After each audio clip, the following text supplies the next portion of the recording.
Hello student, online classes में आपका स्वागत है। आज आपके सामने एक नया टॉपिक लेकर के आए हैं। उपभोक्ता संरक्षण अधिनियम 1986, कंज्यूमर प्रोटेक्शन एक्ट 1986 यानी कोपरा। तो आज कोपरा, जिसका शॉर्ट नेम है कंज्यूमर प्रोटेक्शन एक्ट 1986 के संदर्भ में हम लोग अध्ययन करेंगे। तो चलिए विषय वस्तु को स्टार्ट करते हैं, देखते हैं कि यहाँ पर टॉपिक किस तरह से है। उपभोक्ता संरक्षण अधिनियम। डियर स्टूडेंट, इस तरह से आपको एक चीज़ और बताना चाहते हैं।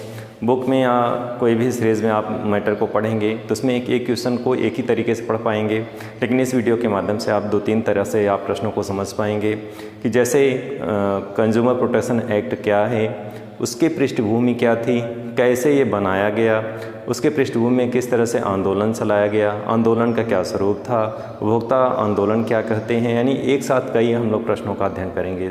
तो आइए विषय वस्तु स्टार्ट करते हैं और देखते हैं उपभोक्ता संरक्षण अधिनियम क्या है। उपभोक्ता संरक्षण अधिनियम यानी कंज्यूमर प्रोटेक्शन एक्ट, जिसे शॉर्ट नेम कोपरा कहा जाता है। इसका शॉर्ट नेम क्या है? इसे शॉर्ट नेम कोपरा कहा जाता है और ये 1986 में संसद के द्वारा ये कानून लाया गया। अब इसके पृष्ठभूमि में हम लोग समझेंगे कि उपभोक्ता संरक्षण अधिनियम की आवश्यकता क्यों पड़ी। कभी कभी इस तरह से भी क्वेश्चन आता है कि उपभोक्ता संरक्षण अधिनियम की आवश्यकता क्यों पड़ी, इसके अधिनियम के लाने के पूर्व क्या परिस्थितियां थी, उपभोक्ता संरक्षण के संदर्भ में कौन से आंदोलन किस रूप में चलाए गए, आंदोलन के पीछे की पृष्ठभूमि क्या थी। तो इन सब ताना बाना के संदर्भ में हम लोग अध्ययन करेंगे। तो चलिए विषय वस्तु स्टार्ट करते हैं और देखते हैं उपभोक्ता संरक्षण अधिनियम के पृष्ठभूमि में क्या परिस्थितियाँ थी। डियर स्टूडेंट, जैसा कि आप जान रहे हैं, उपभोक्ता आंदोलन, कोई भी आंदोलन तब चलता है जब समाज में कोई बदलाव लाना हो, बहुत सारी समस्याएं जब उत्पन्न हो जाती हैं, तो उन समस्याओं को निजात दिलाने के लिए लोगों के द्वारा क्या चलाया जाता है? आंदोलन चलाया जाता है। एक बड़ा बृहद समूह इस किसी समस्या को दूर करने के लिए प्रयत्नशील होता है, तब जाके वो समस्या का निदान होता है बड़े स्तर पे। तो यहाँ पे भी उपभोक्ताओं के संदर्भ में उपभोक्ता आंदोलन का उदय हुआ 1960 से 1970 के दशक में। अब उदय के पीछे का कारण क्या था, यानी उपभोक्ताओं के संदर्भ में क्यों आंदोलन चलाया गया? तो अनैतिक और अनुचित व्यवसाय कार्यों के से उपभोक्ताओं के हितों की रक्षा करने की आवश्यकता के साथ हुआ। तो यहाँ पे ध्यान देंगे आप, क्या क्या है? अनैतिक और अनुचित व्यवसाय कार्य। जैसा कि आप जानते हैं, एक उपभोक्ता जो होता है, जो उपभोग करने वाले उत्पादों का उपभोग करता है और उसके हितों के लिए, क्योंकि ये व्यवसाय ऐसा है, कोई व्यावसायिक है, वो अपने लाभ के लिए कभी कभी इस स्तर पर गिर जाता है, उस अपने उत्पादों में गुणवत्ता में घटिया चीज़ों का इस्तेमाल करता है, घटिया कच्चा मटेरियल यूज़ करता है और ये उपभोक्ताओं के हितों का ध्यान नहीं रखता, क्योंकि वो स्वयं केवल अपना फ़ायदा देखता है। तो ऐसे कंडीशन में उपभोक्ताओं को जो अनुचित व्यवसाय कार्य हैं, जैसे मिलावट है, कालाबाजारी है, ये सब क्या हैं? अनुचित व्यवसाय कार्य हैं। यानी व्यक्ति अनुचित व्यवसाय कार्यों के माध्यम से ज़्यादा लाभ कमाना चाहता है। जो बड़े व्यवसायी हैं, कोई भी व्यवसायी हो, सभी तो ऐसा नहीं करते, लेकिन हमारे समाज में जहाँ अच्छाइयाँ वहाँ बुराइयाँ भी हैं। तो यानी व्यवसाय जो करते हैं लोग, तो अनुचित व्यवसाय कार्यों में उनके रोकथाम के लिए, यानी कुछ लोग मिलावट करते हैं, जमाखोरी करते हैं, गलत तरीके से कार्य करते हैं, जिसका खामियाजा आम लोगों को मिलता है, आम लोगों को उठाना पड़ता है। तो यहाँ पे उनके अनुचित व्यवसाय कार्यों से उपभोक्ताओं के हितों की क्या करना था? रक्षा करना था। अनुचित व्यवसाय कार्य मीन्स, जैसा कि आगे चल के आप यहाँ देख रहे हैं कि अनुचित खाद्य की, जैसे मिलावटखोरी है, जमाखोरी है, अत्यधिक खाद्य की कमी है ना, ब्लैक मनी मार्केटिंग है, यानी कालाबाजारी, मतलब कि जो चीज़ उपभोक्ताओं को दी जानी चाहिए वो ब्लैक में बेचा जाता है मार्केट को शॉर्टेज करने के लिए। खाद्य पदार्थों एवं खाद्य तेल में मिलावट। जैसा कि आप जानते हैं, खाद्य पदार्थ, जब कोई चीज़, खाद्य सामग्री में कोई चीज़ मिलावट कर दी जाती है, खाद्य तेल में मिलावट कर दी जाती है, तो व्यक्ति के स्वास्थ्य उसका बुरा असर पड़ता है। केमिकल होता है, बहुत सारी मिलावटी चीज़ें ऐसी हो जाती हैं जो उपभोक्ताओं के स्वास्थ्य को नुकसान पहुंचाता है। तो ऐसे कंडीशन में चाहे मिलावट हो, चाहे जमाखोरी हो, चाहे कालाबाजारी हो, चाहे कम तौलना हो, इन सभी समस्याएं जो हैं से उपभोक्ताओं को क्या करना था? बचाना था। इसी संदर्भ में 1960 के दशक में व्यवस्थित रूप से क्या हुआ? उपभोक्ता आंदोलन का उदय हुआ। डियर स्टूडेंट, बहुत सरल तरीके से आप समझेंगे, यानी 1960 के दशक में व्यवस्थित तरीके से उपभोक्ता आंदोलन का क्या हुआ, उदय हुआ। इन समस्याओं को ध्यान में दृष्टिगत रखते हुए उपभोक्ताओं के हितों की रक्षा करने के लिए व्यवस्थित तरीके से, संस्थागत तरीके से, यानी ढांचेबंद तरीके से, जैसे लोग एक सामान्य विरोध करते हैं, लेकिन कोई चीज़ जब संगठन बन जाता है, समूह बन जाता है, एक व्यवस्थित खाका तैयार हो जाता है कि किन किन बिंदुओं पे हमें आंदोलन करना है, तो ऐसे में ये आंदोलन कैसा था, व्यवस्थित था, संगठित था और एक निश्चित मानक के रूप में कि इन उपभोक्ताओं को किन किन रूपों में उनके हितों की रक्षा की जानी है, पूरा एक व्यवस्थित कार्यक्रम तैयार किया गया।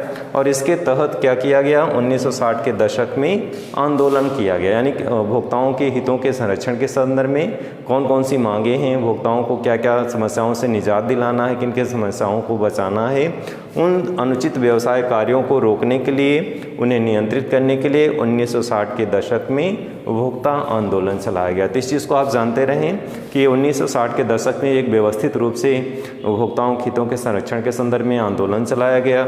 आगे इसी क्रम में देखते हैं 1970 के दशक में उपभोक्ता संस्थाएं स्थापित हुई और बृहद स्तर पर उपभोक्ता अधिकार से संबंधित आलेखों के लेखन और प्रदर्शनी के आयोजन के कार्य होने लगे। जैसा कि आप जानते हैं, प्रदर्शनी का तात्पर्य क्या होता है, लोगों को जागरूक करना, चाहे पर्यावरण के संदर्भ में हो, चाहे खाद्य सामग्रियों के संदर्भ में हो, चाहे उपभोक्ताओं के संरक्षण के हितों के संदर्भ में हो। प्रदर्शनी एक ऐसा माध्यम होता है जो पढ़े लिखे भी हों, चाहे अनपढ़ हों, चाहे अशिक्षित हों, सभी वर्गों के लिए, क्योंकि प्रदर्शनी व्यक्ति के मस्तिष्क पटल को ज़्यादा प्रभावित करता है। जब आप प्रदर्शनी के माध्यम से किसी चीज़ को देखते हैं, उन समस्याओं को अपने पास से देखते हैं, तो उन समस्याओं को आप बेहतर तरीके से समझ पाते हैं। तो प्रदर्शनी के माध्यम से, एक संस्थागत तरीके से प्रदर्शनी के माध्यम से, आलेखों के माध्यम से, लेखन के माध्यम से, पोस्टर के माध्यम से उपभोक्ताओं को जागरूक किया गया कि किस किस तरह से मिलावट की चीज़ें बाज़ार में मिलाई जाती हैं, जिससे उपभोक्ताओं को क्या क्या उनके स्वास्थ्य पे नुकसान हो सकता है। कम मापतौल किया जाता है जिससे आपको सामग्री कम प्राप्त होती है। इस तरह से विविध चीज़ों को प्रदर्शनियों के माध्यम से लोगों को जागरूक करने का प्रयास किया गया। इस आंदोलन का उद्देश्य उपभोक्ताओं के हितों की रक्षा करना था। तो यहाँ पे डियर स्टूडेंट, बहुत सरल तरीके से आपने समझा कि आलेख है, लेखन है, प्रदर्शनी है, इन सब के आयोजनों के माध्यम से उपभोक्ताओं को जागरूक किया गया और इस आंदोलन के माध्यम से लोगों को बात बताई गई कि ये जो है उपभोक्ता के संदर्भ में हम लोग आंदोलन चला रहे हैं और उनके हितों की रक्षा करने के लिए यह आंदोलन चलाया जा रहा है। डियर स्टूडेंट, इस आंदोलन के प्रभाव में सेंट्रल गवर्नमेंट यानी भारत सरकार ने 1986 में बड़ा कदम उठाया। कहते हैं आंदोलन समाज को दिशा देने का कार्य करता है, सरकार को दिशा देने का कार्य करता है, लोगों को जागरूक करने का कार्य करता है, क्योंकि एक आंदोलन ही ऐसा होता है जो समाज को उद्वेलित करता है, लोगों के हृदय में परिवर्तन लाता है और समाज में बहुत बड़ा बदलाव लाता है। तो आंदोलन क्योंकि बड़े जन समूहों का स्वरूप होता है, इस आंदोलन के पीछे बड़े बड़े बौद्धिक वर्ग, बुद्धिजीवी वर्ग इसमें भाग लेते हैं, विविध तबके के लोग भाग लेते हैं और सबका उद्देश्य होता है समाज को एक सही दिशा प्रदान करना, राष्ट्र को एक नई दिशा प्रदान करना, लोगों के उनके हितों की रक्षा करना। तो आंदोलन के माध्यम से भी सरकार को जागरूक किया गया, सरकार को ध्यान आकृष्ट किया गया कि क्या क्या समस्याएं हैं उपभोक्ताओं के संदर्भ में, और इसी के दृष्टिगत रखते हुए केंद्र सरकार ने क्या किया, बहुत बड़ा कदम उठाया और 1986 में क्या किया, उपभोक्ता संरक्षण अधिनियम 1986 एक कानून संसद में पास कर दिया और इस कानून के माध्यम से भारत सरकार ने उपभोक्ताओं के हितों की रक्षा का कार्य यहीं से प्रारंभ किया। यानी इस कानून के पास हो जाने से उपभोक्ताओं के हितों की रक्षा की जाने लगी। तो डियर स्टूडेंट, इस तरह से इसको एक डेट याद रखेंगे, ये कानून कब पास हुआ था, 1986 में, यानी 1986 में कोपरा कानून पास हुआ, जिसका शॉर्ट नेम कभी कभी इस तरह से एग्जाम में आता है। कोपरा क्या है, कंज्यूमर प्रोटेक्शन एक्ट, या फिर हिंदी में क्या बोलेंगे, उपभोक्ता संरक्षण अधिनियम। कब पास हुआ था, 1986 में।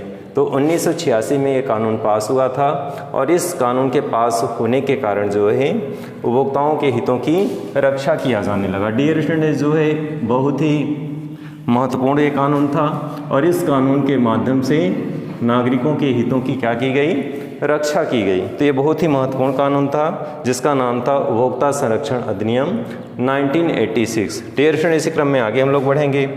कोपरा कंज्यूमर प्रोटेक्शन एक्ट के अंतर्गत उपभोक्ता विवादों को निपटारा करने के लिए जिला स्तर पे, राज्य स्तर पे और राष्ट्रीय स्तर पे एक त्रिस्तरीय न्यायिक तंत्र की स्थापना की गई और इस न्यायिक तंत्र के माध्यम से उपभोक्ता जिला स्तर पे, राज्य स्तर पे और राष्ट्रीय स्तर पे अपने उपभोक्ता के संरक्षण के अधिनियम के संदर्भ में यानी अपने शोषण के विरुद्ध वो न्यायालय में जा सकता था, अपील कर सकता है और अपने हितों की रक्षा कर सकता है। जिला स्तर पे जो व्यवस्था दी गई है, जहाँ पे 20 लाख तक के मुकदमों की सुनवाई जिला स्तर पे सुनाई जाएगी।